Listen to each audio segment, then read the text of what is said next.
주님께서 말씀을 통해서 우리를 만나주시고 우리를 일깨우시고 새로운 삶을 향해 나아가도록 도와주시는 은혜가 있기를 주의 이름으로 축원합니다. 아멘. 오늘은 창세기 강의 73번째 시간으로 흥하는 인생, 쇠하는 인생이라는 제목의 말씀 나누기 원합니다. 제목 같이 읽어봅니다. 흥하는 인생, 쇠하는 인생. 오늘 본문은 1절에 이렇게 시작돼요. 빨간색 보면 만 2년 후에. 우리나라는 나이가 뻥튀기가 있어가지고 만으로 해야 정확히 알죠, 그죠? 미국에서는요, 아이들 나이를 물어보면요, 개월수로 말해요, 개월수. 우리 하은이가 지금 한국 나이는 4살인데 만으로는 2살이잖아요, 그죠? 그러니까 2살인데 4살이 되는 거예요. 이렇게 나이가 많아지니까 몇 개월인지를 몰라요. 그러면 몇 개월입니다 말이 좀 정확하죠. 만 2년 후에라는 말은 2년 대충 지났다는 게 아니라 꼭 채워서 2년이 지났다는 것을 말해요. 그럼 어느 시점을 기준으로 2년이 지난 것인가? 바로 앞에 장 40장의 내용이죠. 요셉이 감옥에 갇혀 있는데 술 맡은 관원장과 떡 굽는 관원장이 왕에게 잘못을 저지르고 감옥에 잡혀오고 두 사람이 각각 한 날 꿈을 꾸는데 요셉이 해몽해 주죠. 근데 요셉이 해몽해 준 대로 떡 굽는 관원장은 목이 달려 죽고 술 맡은 관원장은 복직되어 왕을 다시 섬기게 되었다는 거죠. 그 후로 얼마가 지났다? 2년. 그러니까 2년 동안 요셉은요 속이 타는 거죠. 술 맡은 관원장이 찰싹같이 대답을 했잖아요. 그래 요셉, 내가 나가면 바로 왕에게 너에 대해서의 말씀을 드려서 너의 억울함을 풀어주고 너가 나와서 자유의 몸이 되게 해줄게. 약속을 했는데 까맣게 잊고 지난 지가 만 2년 지났다. 그 시점에 애굽의 최고의 권력자인 바로 왕이 꿈을 꿉니다. 꿈 내용을 잘 보세요. 꿈은 아주 간단해요. 나일강은 애굽, 이집트의 젖줄이에요. 지금도 그렇죠. 거기는 곡창지대예요. 물이 범람하면서 땅이 기름져요. 거기에 곡식을 심으면 1년에 2모작 혹은 3모작까지 할 정도로 비옥한 땅이에요. 그 나일 강가에 이렇게 왕이 딱 꿈에 있는데 보니까 아름답고 살찌고 예쁘고 멋진 퉁퉁한 근사한 7마리의 암소가 그 강가에서 올라와 갈밭에서 풀을 뜯어먹고 있는 거예요. 그런데 잠시 뒤에 보니까 보기만 해도 흉측하고 빼짝 마르고 뼈가 앙상하고 파리한 7마리 암소가 또 뒤따라 올라오더니 그 풀 뜯고 있는 아름답고 살찌고 통통한 소를 잡아먹는 꿈을 꾼 거예요. 그럼 꿈 내용이 좋을 것 같아요? 나쁠 것 같아요? 나쁜 것 같잖아요. 분위기가 왠지 잡아먹어버렸으니까. 여러분 이런 꿈을 꾸면요 꿈에서 깼을 때 기분이 찝찝해요. 이게 무슨 꿈이지? 여러분 좋은 꿈을 꿔야 나머지 잠을 달게 잘 수 있는데 흉측한 꿈을 꾸면요 그 다음에 잠이 잘 안 와요. 이게 바로 왕이 이상한 꿈을 꾸고 이리지척 저리지척 이게 무슨 꿈이지? 왜 이런 꿈을 꿨을까? 하면서 겨우 잠이 들었어요. 자, 다시 잠이 들었다가 두 번째 꿈을 꾸는데 두 번째 꿈은 그거예요. 곡식이 있는데 한 줄기에서 무성하고 충실한 7 이삭이 나왔어요. 7개의 이삭이. 근데 이삭이 가만 보니까 무성하고 충실해요. 알차요. 기분 좋죠? 근데 잠시 뒤에 보니까 또 7개 이삭이 또 거기서 나오는데 보니까 빼빼 마르고 가늘고 텅 빈, 속이 빈. 그리고 그 사막 기후인 팔레스틴의 그 뜨거운 모래 폭풍 속에서 말라버린 보기만 해도 싶은 7개의 못생기고 빼짝 마른 가지가 또 나오는 거예요. 그러더니 좀 있다 보니까 그 나중에 나온 7개의 가늘고 바짝 말라버린 이 이삭이 앞에 있었던 무성하고 충실한 7 이삭을 삼켜버리는 꿈이에요. 꿈이 비슷하죠? 자, 두 번째 꿈을 꾸고 나서 바로가 완전히 잠에서 깨요. 아니 이런 꿈을 내가 2번이나 꾸다니 이게 무슨 뜻일까? 보세요. 그의 마음이 번민하였다 그랬어요. 이게 무슨 꿈이지 하고 고민되는 거예요. 잠이 안 와요. 그래서 아침 되기를 기다렸다가 아침이 되자 신하들을 시켜서 애굽 땅에 있는 모든 점쟁이들, 용하다 하는 점쟁이들 다 불러 모으고요. 하늘을 보고 점을 치는 점술가들도 다 불러 모으고, 현인들은 옛날 버전에는 박사들이라고 나와요. 아주 지혜가 많고 지식이 많고 공부를 많이 해서 현인이라 불리는 박사들을 다 불러 모아요. 얼마나 많이 왔겠어요? 왕이 자기 꿈 얘기를 해줘요. 내가 이러이러한 꿈을 2번이나 연속 꿨다. 자, 내 꿈이 무슨 뜻인지 해석해 보아라. 근데 어떻게 됩니까? 해석하는 자가 없었더라. 아무도 해석을 못해요. 그 뛰어나고 실력이 있는 점술가, 점성가, 또 뭐 천문학자, 현인들, 박사들, 내로라는 모든 뛰어난 자들이 왕의 꿈을 해석하지 못합니다. 자, 왕은 계속 고민하는 거예요. 이거 어떻게 하면 좋나? 그때 왕의 옆에서 술 맡은 관원장이 번뜩이는 생각이 나는 거예요. 누구 생각이? 요셉이 떠오르는 거예요. 그래서 이렇게 말해요. 왕이시여, 내가 오늘 나의 죄를 기억하나이다. 이 나의 죄를 기억한다는 게 뭐 무슨 뜻인가 가면 2가지 의미가 있는 것 같아요. 하나는 내가 2년 전에 왕에게 죄를 짓고 감옥에 갔었던 일을 기억하나이다. 이런 의미와 함께, 2번째, 내가 나의 꿈을 해석해주고 복직하는 데 희망을 주었던 요셉을 도와주기로 해놓고 까맣게 잊어버린 나의 죄를 기억하나이다. 이 2가지 의미가 같이 있는 것 같아요. 자, 그래서 10절에 보니까, 자, 자기들이, 그러니까 자기와 함께 떡 굽는 관원장이 감옥에 갇혀 있을 때에 각각 꿈을 꾸었다. 고 말을 해요. 그리고 12절에 보니까 그 치유대장의 종이었던 히브리 청년 요셉을 가리켜서 히브리 청년이라고 불러요. 왜 그랬을까요? 이름을 까먹었으니까.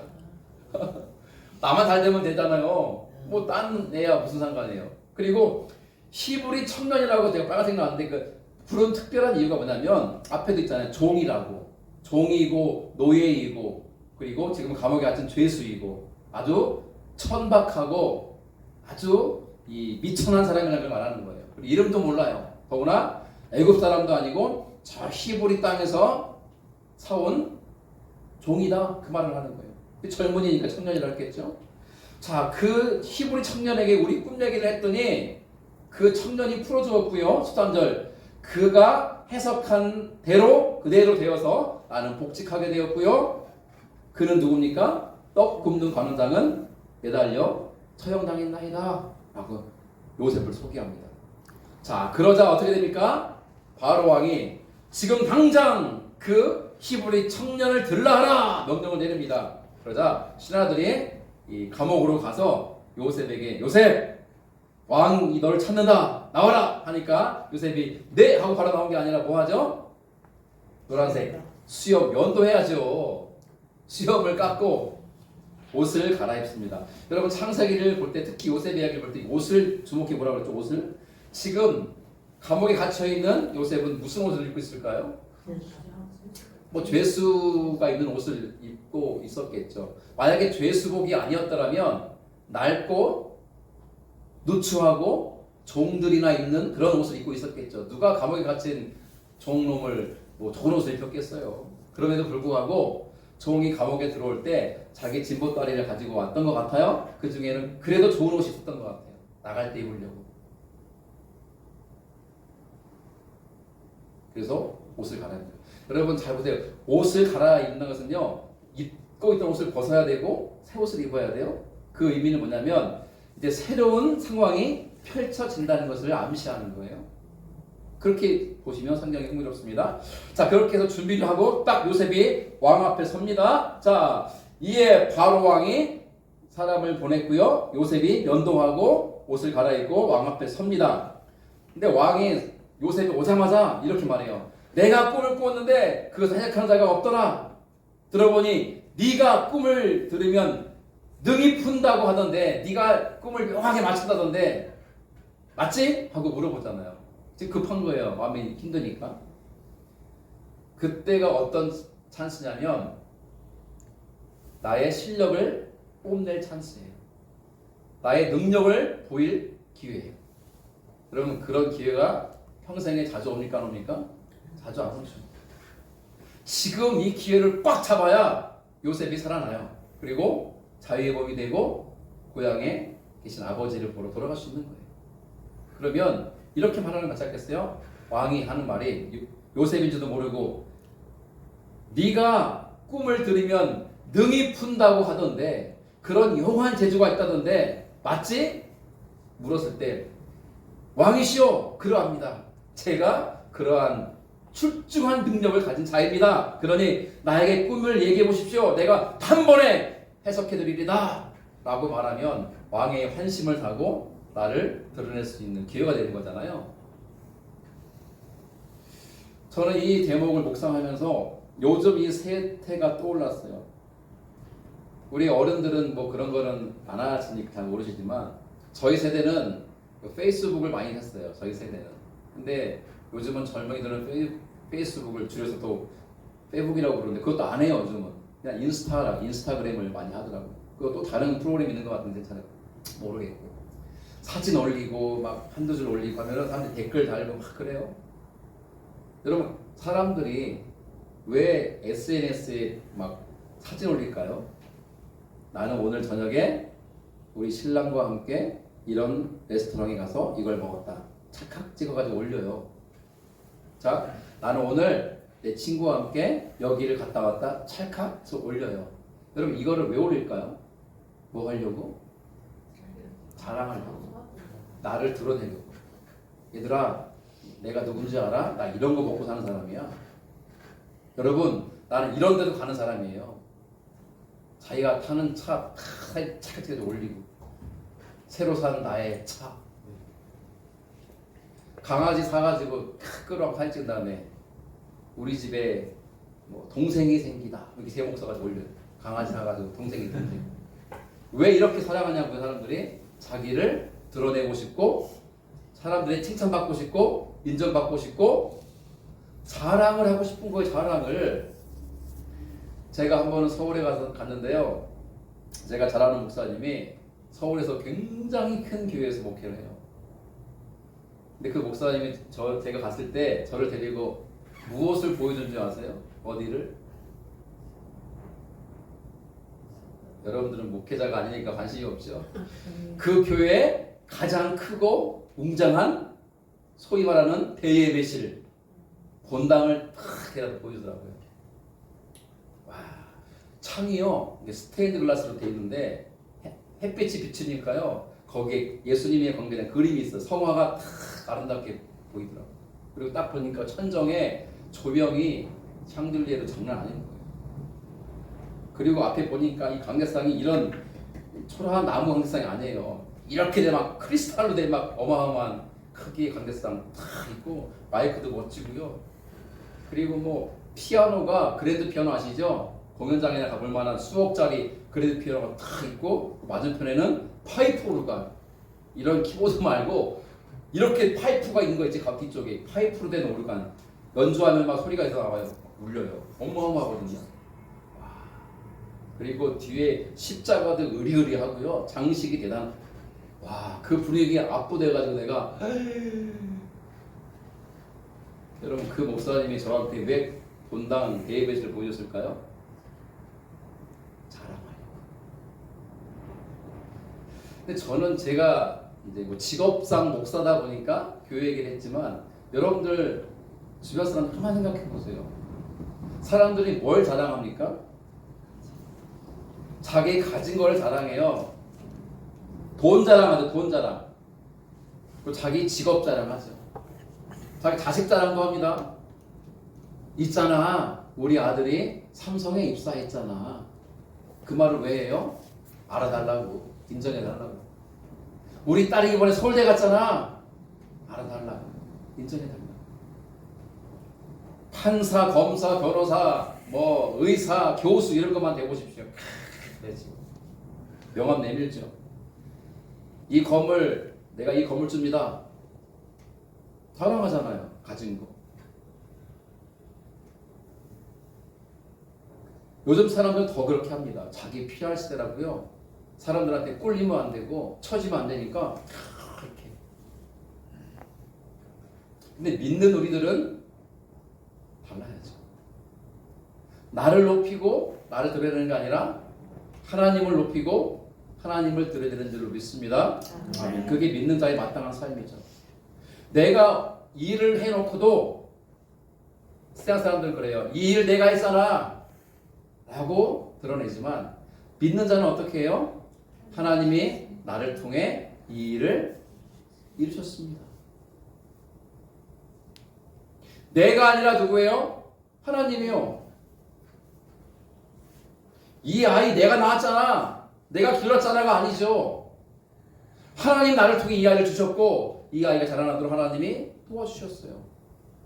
내가 좋은 집에 들어가겠다. 저는 여러분들이 좋은 집 살기를 바라요. 우리 박보사님도 리모델링을 예쁘게 해서 좋은 집에 사시길 바라고요. 7월 17일에 조경기사님도 그 임대주택이 탁 돼가지고 교회 가까이 좋은 집에서 살면서 멋들어지게 목장 모임도 하시고, 최이사님도 탁 좋은 집을 이사하셔서 우리 식구들 탁 초대해 주셔서 집들이도 좀 해주시고, 전 여러분들 그렇게 하면 좋겠어요. 우리 요 형제도 동교 형제도. 그런데 그 집을 탁 사가지고 집들이 하면서 술판 벌려놓고 내가 이렇게 해서 돈 벌어가지고 집 샀잖아, 야 대단한데?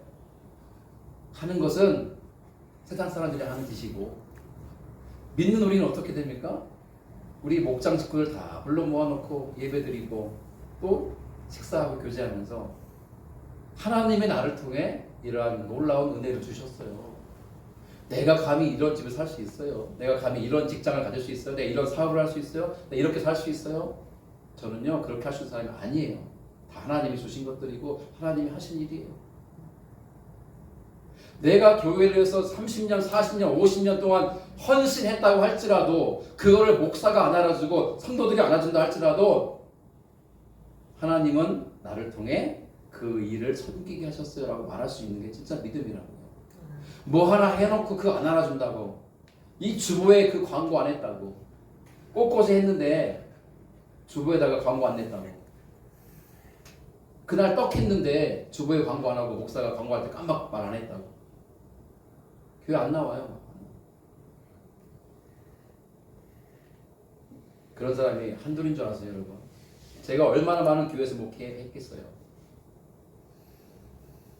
사람들은 다 그래요. 근데 여러분 지금 요셉이 그 찬스가 온 거예요. 내 이름도 모르니까 내가 들어보니까 너는 꿈을 들으면 능히 푼다 하던데 맞지? 아 그럼요 왕이시오. 나는 무슨 꿈이든 다 합니다. 말씀만 하십시오. 내가 탁 풀어드리겠습니다 라고 말하시는 찬스라니까. 근데 요셉이 뭐라고 하는지 잘 보십시오. 내가 아니라 하나님께서 바로, 왕의 이름이요, 바로에게 편안한 대답을 하시리라. 다시 보세요. 왕이시여, 꿈을 해몽하는 것은 내가 아니라 누구라고요? 하나님이시라는 거예요. 내가 당신에게 답을 주는 게 아니라 누가? 하나님이 왕이시여 당신에게 편안한 대답을 주실 것입니다. 편안한 대답은 처음 들어본 낯선 단어지만 뜻은 샬롬이에요. 샬롬. 합당한 답을 주셔서 번민하고 있는 당신의 마음에 뭘 주시리라? 평안을 주실 것입니다. 여러분 우리 삶의 평안은 하나님이 주신 줄로 믿습니다. 아멘. 그게 은혜예요. 가난하던 사람이 갑자기 부유해지는 것도 하나님의 은혜일 수 있지만 그거는요 아무것도 아니에요. 부자가 되면 뭐예요? 마음은 지옥인데.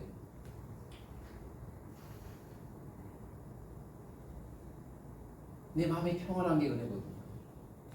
여러분 평안하면 되지 않아요? 여러분 사투리 등 따숩게 잘 수 있는 방이 있고 먹을 수 있는 쌀과 밥과 김치가 있고 일하고 와서 볼 수 있는 TV 정도 있으면요 된 거 아니에요? 뭘 그렇게 더 바랍니까 우리가? 동경제야 그래야 안 그래요? 이쁜 와이프가 있고 더 이쁜 딸내미가 있고 그럼 됐죠. 마음에 주시는 평안을 누리는 게 진짜 복이에요. 그 평강 샬롬은 누구에서부터 오냐? 하나님으로부터 온다는 거예요. 지금 왕은요 여러분 예국은요 어느 나라 중에 하나가 아니라 그 당시 제국은 뭡니까? 다른 나라를 지배하고 있는 큰 나라라는 뜻이거든요. 그 야중하게 로마 제국 들어봤죠. 로마 제국 이런 식으로 애굽 제국은 그 더 과거에 있었던 제국이거든요. 엄청나게 큰 제국이에요. 이집트 아시죠? 피라미드, 스핑크스, 미라 다 아시잖아요. 왕들이 미라를 해가지고 지금까지도 이렇게 막 살아있는 것처럼 보이잖아요. 그 나라가 애굽 제국인데 그 제국의 최고의 황제 바로가 지금 번민하고 있는 거예요. 꿈풀이가 안 돼서. 그런데 요셉이 한다는 말이 왕이시여 꿈풀이는 내게 있는 게 아니라 하나님께 있나이다. 그러니 하나님께서 바로 왕이시여 당신에게 합당한 대답을 주셔서 당신 마음에 평안을 주실 것입니다. 그는 하나님을 높입니다. 그 인생의 주어는 내가 아니라 하나님이에요. 내가 있어가 아니라 하나님이 있어요. 내가 할게요가 아니라 하나님이 나를 통해 하실 거예요. 저는 그런 선포가 있어요. 대구 드림교회는 누가 일으킬 것인가? 여기 있는 제가요? 아니에요. 저는 능력이 없어요. 하나님이 하시는 거예요. 여러분들의 인생을 회복하시는 거 여러분들 스스로 하는 게 아니에요. 하나님이 하시는 거예요. 아멘. 그게 인생의 답인 거예요. 요셉은 그것을 지난 10수년 동안 깨닫고 또 깨닫고 훈련받았어요. 처음부터 요셉이 그랬던 사람이 아니에요. 여러분 요셉이 어떤 사람이었어요? 영호 형제? 한 달 전으로 돌아가 봅시다. 요셉이 어떤 사람이었어요? 고자질쟁이잖아요. 형들의 허물을 들춰내고 아버지한테 아버지! 때마다 가서 고자질하고 아버지가 채색옷 지어주니까 입고 막 폼재고 다니고 형들은 막 허들에 막 허름한 옷 입고 일하고 있는데 채색옷 입고 와가지고 형들 일 재미있어? 일이 재밌는 게 어딨어. 힘들어 죽겠는데 철없고 그리고 꿈꾸고 나서 푼수같이 막 아버지와 형들한테 꿈 얘기하고 꿈 얘기가 뭐예요? 내가 형들과 아버지 어머니로부터 절받고 영광받는 꿈이잖아요. 그 꿈 얘기하면 형들이 싫어할 것 뻔히 모르겠어요. 그거를 바보 멍충이에요. 그랬던 요셉이잖아요. 하나님은 그 요셉을 다듬어가며 쓰셔야 되니까. 여러분 준비 안 된 거는 쓸 수가 없어요. 여러분 칼이 회 떠봤습니까 혹시? 낚시한 분들은 혹시 잘 뜨시던데 저는 안 해봤지만 가만 보면 칼을 잘 갈아야 회도 잘 뜰 수 있어요. 그죠? 칼을 잘 갈아야 동경제 고기도 쓸 수 있는 고기도 칼이 중요해요. 도구가 날카롭게 갈아서 준비되어 있어야 용도에 맞게 쓸 수 있다고요. 칼을 쓰려고 막 하는데 고기가 안 쓸려. 내 손가락이 쓸려 막 안 되잖아요. 하나님께 쓰임 받는 것도 갈아지고 닦아지고 다듬어져가지고 쓸만한 도구가 돼야 쓰시는 거지. 아무 때나 주여 내가 여기 있나이니 나를 써주시옵소서라고 말한다고 되는 게 아니라는 거예요. 하나님은 요셉을 쓰기를 작정하셨지만 그 당시로서 요셉을 쓸 수가 없어요. 아직도. 그래서 지금 종살이 시키고 옥살이 시키고 고생하게 해서 다듬어 가시는데 비로소 이제 요셉이 무르익은 거예요. 무르익은 거예요. 나는 없는 거예요. 내 인생의 주인은 하나님인 걸 이제 안 거예요. 하나님이 하시면 끝나는 거예요. 내 인생의 역전도 하나님 손에 있는 걸 아는 거예요. 그래서 대제국의 왕 바로 앞에서 감히 이렇게 말합니까? 자 이제 이야기가 이렇게 진행됩니다. 그러면서 저는 성경에서 겸손한 사람의 표상 몇 사람 봤는데 그중 하나 세례 요한인 것 같아요. 세례 요한은요 많은 사람들이 존경했고 따랐고 그의 가르침을 듣고자 했고 심지어 세례 요한을 가리켜서 저분이 하나님이 약속하신 그리스도가 아닐까? 라고 인정받던 사람이거든요. 여러분 사람들이 많이 내 얘기를 듣고 있으면요 기분 좋아요. 그 전환길이라는 이상한 놈이 그 짓 했잖아요. 전환길 모르는 분들은 몰라도 괜찮아요. 심리학자들이 부족한 거예요. 맨날 카메라를 놓고 혼자 강의하다가 부산역 광장에서 동대구역 광장에서 서울 광화문 앞에서 그 인파 모인 곳에서 막 자기가 말하니까 사람들이 막 호응해주고 막 높여주니까 제정신이 아니었던 거예요. 그러니까 막 헛소리를 하고 쓸데없는 소리를 하고 세례 요한도 그럴 수 있다니까. 정말 많은 사람이 그를 따랐어요. 현인으로 알고 의인으로 알고 따랐고 가르침을 들었고 그리고 그를 존경했고 그런데 그는 뭐라고 말하는가? 그가 전파하이르되 나보다 능력 많으신 이가 내 뒤에 오시나니 나는 굽혀 그의 신발끈을 풀기도 감당하지 못하겠노라. 이게 세례요한의 믿음이에요. 사람들은 세례요한을 위대한 사람으로 받고 혹시 구원자 그리스도가 아닐까? 메시아가 아닐까? 라고 여겼는데 정작 세례요한은 아니야. 나는 그리스도가 아니야. 나는 그 그리스도의 신발끈을 푸는 것도 감당할 수 없는 죄인 중에 죄인, 작은 자야. 그리고 그가 한 유명한 말입니다. 요한복음 30절 같이 읽죠. 그는 흥하여야 하겠고 나는 쇠하여야 하리라 하니라. 아멘. 그가 누구의 그리스도, 예수 그리스도는 흥하셔야 되고 나는 쇠해도 괜찮아. 내가 쇠해짐으로 그리스도가 흥할 수 있다면 나는 그것도 기뻐. 그게 세례요한의 겸손한 믿음인 거예요. 그러니 하나님이 세례요한을 쓰셨죠. 사도 바울은 어떻습니까? 여러분, 사도 바울은요 기독교 역사를 통틀어 가장 위대한 인물이 사도 바울이에요. 그가 있었기에 죄송하지만 오늘 우리도 하나님을 알고 예수님을 믿게 된 거예요. 사도 바울은요 수많은 교회를 세웠고 수많은 사람들을 구원했고 엄청나게 많은 일을 한 사람이에요. 그 사람이 어떻게 말한 줄 알아요? 같이 읽습니다. 시작. 그러나 내가 나된 것은 하나님의 은혜로 된 것이니 내게 주신 그의 은혜가 헛되지 아니하여 내가 모든 사도보다 더 많이 수고하였으나 내가 한 것이 아니요 오직 나와 함께 하신 하나님의 은혜로라. 아멘. 이게 믿음인 거예요. 사람들이요 다 인정했어요. 대단한 사람이니까 인물이. 사도 바울 당신이 한 일이 얼마나 이렇게 많습니까? 우리가 잘 안 쓰지만 자주 듣는 말, 혁혁한 공을 세운 게 당신 아닙니까? 왕이 주는 표창장을 받아도 모자를 파는 그런 사람이었어요. 그런데 그가 하는 말이 그렇죠. 제가 다른 사도보다 더 많이 수고한 것은 맞아요. 그런데요 내가 한 게 아니라 하나님이 하셨어요. 이 모든 게 다 하나님의 은혜예요. 이게 진짜 믿음인 거예요. 요셉이 지금 그렇게 하나님을 높이고 있잖아요. 자, 이제 속도를 냅니다. 바로 왕이 요셉에게 꿈 얘기를 합니다. 여러분 우리 꿈 얘기 알고 있죠? 7마리의 아름답고 살찐 소가 올라와서 풀을 뜯고 있는데 빼쩍 마르고 파리하고 흉측한 7마리 암소가 뒤따라 올라오더니 아름답고 살찐 소를 잡아먹는 꿈을 꾸었고, 두 번째 꿈 뭐예요? 곡식 한 줄기에서 7개의 이삭이 나오는데 견실하고 충실하고 곡식이 여문 7개의 이삭이 나왔는데 그 뒤에 가만 보니까 빼쩍 마르고 동풍에 이렇게 바삭하게 이렇게 깨져버릴 것 같은 그런 보기만 해도 못생긴 가지가 나오더니 그 가지들이 충실하고 견실한 가지를 삼켜 먹는 꿈을 꿨다고 얘기했어요. 자, 그 얘기를 듣자 24절에 보면 내가 이 꿈 이야기를 점술가들에게 다 말했는데 그것을 내게 풀이해 주는 자가 없었어. 답답해 죽겠다 야 얘기하는 거예요. 자, 이때 요셉이 어떻게 하나? 여러분 보십시오. 25절. 요셉이 바로에게 아뢰되 바로의 꿈은 하나 같은 꿈이라는 거예요. 앞에 거 뒤에 거가. 그러면 하는 말이 하나님이 그가 하실 일을 바로 당신에게 보이시는 것입니다. 항상 주어가 누구예요? 하나님이에요. 하나님. 그러니까 바로 왕에게 꿈을 꾸게 하신 분도 하나님이시고, 그러니 그 꿈을 풀어주실 분도 하나님이시고, 그 꿈의 뜻에 따라 바로가 어떻게 해야 될지를 알려주실 분도 하나님이십니다. 지금 요셉은 바로 왕으로 하여금 누구를 바라보게 하여? 하나님을 바라보게 하거든요. 이게 믿는 자의 합당한 삶이죠. 여러분 믿지 않는 내 주변에 사람들이 있어요. 영호 형제에게 친구 있을 거 아니에요. 친구 혹시 왕따예요? 아니잖아요. 잘생겼는데 왕따일 리가 없지. 친구들이 있을 때 그 친구들로 하여금 다른 거를 바라보게 만드는 게 아니라 하나님을 바라보게 만드는 게 전도예요. 딴 게 아니에요.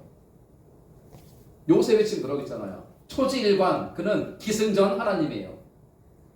하나님이 하셨고 하나님이 하실 것이고 하나님이 이루셨고 하나님이 이루실 거예요. 그 얘기하는 거예요. 자, 그러면서 풀어줍니다. 풀어준 내용이 이거예요. 왕이시여 7마리 좋은 암소는 7년을 가리키고, 또 두 번째 꿈에서 나온 좋은 견실한 이삭도 7해를 가리킵니다.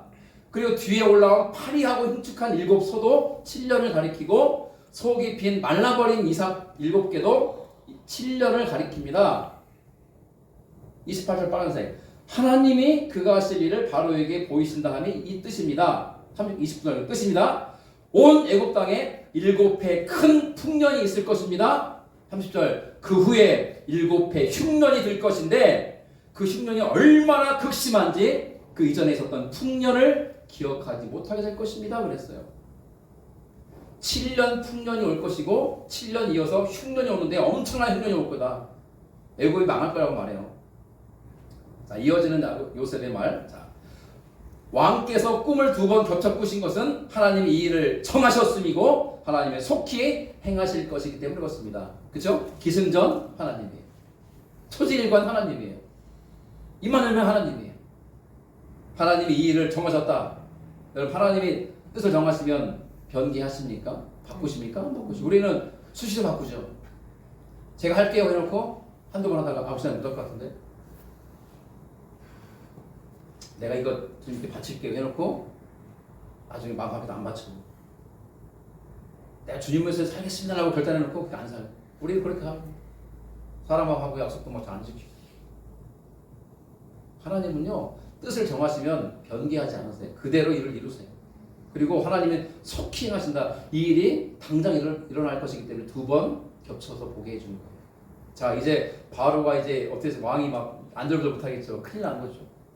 자, 그리고 여기까지 말해도 요셉은 임무를 다 한 거예요. 꿈 풀어줬으니까. 그런데 요셉이 거의 끝나잖아요. 뭘 말해주냐? 대책이 중요해요. 야, 박동규, 너 왜 이렇게 그렇게 사냐? 이렇게 말하는 거냐? 누구나 할 수 있는 거예요. 중요한 게 뭐예요? 대책. 야, 동규야, 너 이렇게 살아봐. 너 이렇게 살아야 돼. 대책을 최입사님이 좀 도와주고 있어요. 야, 너 취직해. 이게 아니라 취직할 기회를 주고 면접을 보게 해주고 다른 차원이에요. 이게 우리는 비판은 너무 잘해요. 네 문제는 이거야. 지 문제는 뭐 하나도 모르는 거죠. 남의 문제만 다 막 지적해요. 그게 중요한 게 아니라 뭐예요? 대책. 목사님, 우리 교회가 이래야 되겠습니까? 저한테 그렇게 말할 게 아니라 우리 교회가 이렇게 해야 되냐는 대책이 필요한 거예요. 요셉이 대책을 말합니다. 보세요. 바로는 왕의 이름을 했죠. 왕이시여, 당신께서 명철하고 지혜 있는 사람을 택하여 애굽 땅을 다스리게 하십시오.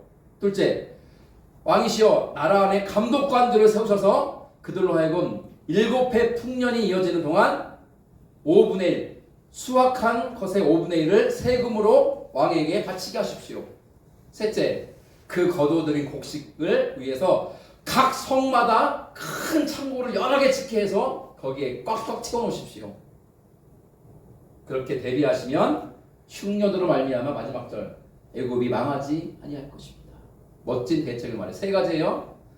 명철하고 지혜 있는 사람을 택하여 애굽 땅을 다스리게 하십시오. 둘째, 감독관들을 세워서 수확의 5분의 1을 세금으로 거둬들이게 하십시오. 세 번째, 그 거둬들인 곡식들을 저장하도록 각 성마다 큰 창고를 여러 개씩 짓게 해서 꽉꽉 채워 저장하게 하십시오. 3가지를 얘기했습니다. 그러자 바로와 그의 모든 신하가 이 일을 좋게 여긴지라. 얼마나 좋아요. 기쁘고 감사해요. 바로 왕이 그의 신하들에게 이렇게 말하는 거예요. 빨간색 같이 읽어보죠. 시작. 하나님의 영이 감동된 사람을 우리가 어떻게 찾을 수 있으리요. 이와 같이 빼먹었네요. 여러분, 이제 바로 왕이 입에서 하나님이 나와요. 이와 같이 하나님의 영이 감동된 사람 누구예요? 요셉. 요셉 우리가 어디 가서 찾을 수 있겠느냐? 기가 막혀. 여러분, 애굽 제국의 왕의 입에서 하나님의 이름이 나오고 있다니까. 이제는 인정하니까. 자, 이어집니다. 요셉에게 이르되, 그가 왕이 한 말이에요. 하나님이 이 모든 일을 너에게 보이셨으니 너와 같이 명철하고 지혜 있는 자가 없도다. 40절. 너는 내 집을 다스리라. 내 백성이 다 내 명령에 복종하리니 내가 너보다 높은 것은 내 왕좌뿐이니라. 41절. 바로가 또 요셉에게 이르되, 내가 너를 애굽 온 땅에 총리가 되게 하노라 하고. 아멘. 여러분, 왕의 말은 곧 뭡니까? 법이에요. 왕의 말이 떨어지면 그대로 법이에요. 이루어져 시쳐져야 돼요. 여러분, 여기에 역전에 들어가야 돼요. 지금 불과 몇 분 전까지 요셉이 어디 있었어요? 감옥에. 어떤 신분으로? 죄수 신분으로. 그런데 한순간 역전됐어요. 애굽 온 땅을 다스리는 총리. 근데 그냥 총리가 아니라 전국 총리가 되는 거예요. 전국 총리. 멋진 하나님의 승리죠. 그러니까 13년 전에 요셉에게 보여준 꿈이 이루어지는 순간인 거예요. 꿈은 이루어진다. 2002 월드컵 때. 여러분, 그 말이에요. 진짜 맞아요. 근데 그냥 꿈이, 개 꿈은 안 이루어지잖아요. 그게 아니라 앞에 하나님의 꿈은 이루어진다. 동경자 하나님 꿈 품어야 돼요. 하나님 꿈. 지금 이제 말씀이 마무리로 갑니다. 왕이 자기의 인장 반지는 뭡니까? 왕의 이름이 새겨진 왕이 끼우는 반지거든요. 왕이 자기 인장 반지를 빼서 요셉에 끼워줘요. 그리고 또 나와요. 옷이에요. 입고 있던 누천 옷을 벗기고 세마포 옷, 총리가 입는 아주 좋은 옷을 입혔다. 그리고 얼마나 금목걸이가 컸으면 동경제 거가 더 커요. 사슬이라고 해요. 사슬. 금 사슬. 무거웠을 것 같아요. 걸어주고 43절 버금수레는 뭡니까? 으뜸가다 버금가다 그러죠. 으뜸은 왕의 수레고 두 번째 버금수레는 나라의 2인자가 타는 수레예요. 그게 전국 총리예요. 요셉을 총리에 세웠잖아요. 그러니까 탁 태워서 왕의 도성을 한 바퀴 돌며 행차하는 거예요. 그러면 애굽의 신하들이 뭐라 합니까? 물러거라! 신임 총리가 나가신다. 그래서 다 물르면서 엎드리는 거예요. 그 장면 생각해 보세요. 이제 마지막 두 절입니다. 바로 왕이 요셉에게 이렇게 말합니다. 나는 바로다. 바로란 이름은 끝나는 거예요. 나는 애굽의 황제다. 애굽 온 땅에서 너의 요셉 너의 허락이 없이는 수족을 놀릴 자가 없으리라. 이제는 최고의 권력을 가진 거예요. 요셉이. 마지막 절입니다. 그가 요셉의 이름을 사브나 바네아라고 하고 또 온의 제사장 보디베라의 딸 아스낫을 그에게 주어 아내로 삼게 하니라. 요셉이 나가 애굽 온 땅을 순찰하니라. 그리고 사브나 바네아는요 애굽식 이름이에요. 뜻은 뭐냐면 저도 이렇게 뜻을 잘 몰라 찾아봤는데 은밀한 것을 열어 보이는 자라는 뜻이래요. 은밀한 것을 열어 보이는 자. 왕의 꿈을 풀어준 사람이니까. 네, 사브나 바네아. 그리고 그 나라의 이 땅 애굽 땅에 있는 제사장 가운데 가장 강력한 권력가의 집안인 보디바라의 딸 아스낫을 아내로 줘요. 그러니까 대단한 권세를 가진 거죠. 이제는 집안까지. 오늘 말씀이 여기까지 이제 말씀을 전했습니다. 이제 말씀을 맺어야죠. 오늘이 무슨 주일이죠? 종려주일이에요. 종려주일은 뭡니까? 예수님이 십자가에 달려 돌아가심으로 우리의 죄를 대신 죽으시기 위해서 그걸 신학적으로 구속의 사명이라고 해요. 구속의 사명을 완성하기 위해서 예루살렘에 입성하는 예루살렘 성에 들어가는 그 날을 기념하는 날이거든요. 오늘이. 그럼 그때 예수님이 뭘 타고 가셨습니까? 예, 정확하게 있어요. 근데 낙이 새끼인데요. 너무 새끼를 세게 하지 마십시오. 그냥 여러분 말과 나귀를 두 마리를 놓고 비교하면 어떤 게 더 멋있습니까? 당연히 말이 멋있어요. 여러분 혹시 사극 나올 때 장군이 낙이 타고 다니는 거 봤어요? 이렇게? 장군은요 멋진 말 타고 다니고 왕은 하얀 말 100만 타고 등장해요. 왕은. 전쟁에 나갔다가 승리하고 오는 개선 행렬을 할 때 말을 타고 왕이 입성하듯이 멋진 말을 타고 예수님이 입성한 게 아니에요. 다리도 짧고 쬐끄맣고 못생긴 나귀를 타고 오셨는데 그것도 나귀 새끼를 타고 오셨는데 더 수식어가 필요해요. 한 번도 타보지 않은 나귀 새끼를 탔다. 그러니까 어리고 보잘것도 없고 초라한 나귀를 타고 입성하신 거예요. 저는 그걸 보면서요 요셉이 떠올랐어요. 요셉은 지금 종이 됐고 노예가 됐고 누명을 쓰고 감옥에 갇혔고 죄수가 됐고 아무도 눈길을 안 주잖아요. 아무도 알아주지 않잖아요. 아무도 귀하 여기지 않아요. 심부름이나 시키고 부려나 먹지.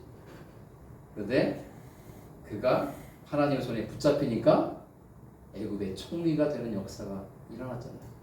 아무도 눈길 주지 않았던 새끼 나귀, 아무도 귀하게 여기지 않았고 미천하고 보잘것없는 존재지만 주님이 쓰시겠다 하시니 예루살렘에 입성하는 그 엄청난 사역에 그 새끼 나귀가 쓰임 받더라는 거예요. 저는 그런 소망이 생기는 거예요. 내 인생 초라하고 보잘것 없을지라도 주님이 나를 사랑하시고 나를 귀히 여기시고 사람들은 나를 바라보지 않고 주목하지 않아요. 그러나 주님은 나를 주목하고 바라보고 계시고 사람들은 나를 천시 여기고 나를 아무 관심 없어도 눈길도 안 줘도 주님은 항상 사랑의 눈으로 나를 바라보고 계시다는 거예요. 하나님의 그 우리 주 하나님의 바람은 내가 너를 귀하게 쓰고 싶다는 거예요. 거기에 우리의 소망이 있지 않습니까? 어떤 사람을 쓰느냐? 결론입니다. 나를 드러내고 잘난 체하고 교만하고 자기 자랑하고 내가 했다고 나를 앞세우는 사람은요, 죄송하지만 쇠합니다. 하나님 그렇게 하세요. 그러나 큰 일을 이루고도 나는 한 게 아무것도 없어요. 빈말이 아니라 진심으로. 그리고 한 게 있다면 주님께서 나를 통해 하신 겁니다. 이렇게 하나님을 높이고 우리 주님을 높이는 자를 하나님은 기뻐하시고 그 영혼을 들어 쓰시는 거예요. 지금까지 어떻게 살았던지 괜찮아요. 앞으로 살아갈 남은 인생은 어떻게 살 것인가? 그럼 더 이상 살아가야죠. 오늘 주시는 말씀의 교훈을 가슴에 새기면서 우리가 함께 기도하는 시간을 잠시 가졌으면 좋겠는데요.